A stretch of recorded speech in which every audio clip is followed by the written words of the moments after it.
Buenas tardes, seguimos en Rusafart, quinta convocatoria, año 2016, con el artista Juanjo Sánchez. Hola, ¿qué tal? Estamos en tu academia. ¿Cómo ves la acogida del público este año? Muy bueno, la verdad es que ha sido genial como siempre. No hay mucha diferencia porque siempre es un éxito rotundo. ¿Cómo ves tu academia? ¿Ha ido mejorando? ¿Ha ido teniendo más acogida después de los últimos Rusafarts? Sí, la verdad es que es una plataforma de lanzamiento para la academia, porque es una oportunidad para darlo a conocer, y sí que se nota que la gente se interesa, que cada vez hay más gente que le interesa el arte y como afición para no sé. Forma Sí. de empuje, vale. ¿Y cómo definirías tu obra? Tus obras, tu gran cantidad de obras. Diferentes obras. Bueno, yo he evolucionado bastante también en los 2 años que llevo con la academia.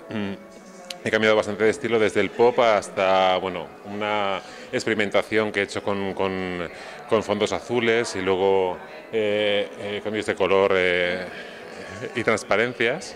¿Y con cuál te sientes ahora más representado? Pues con estos últimos. Estos son los que más. Pues muchísimas gracias por tu tiempo y por tu información. Hasta luego. Vale, ya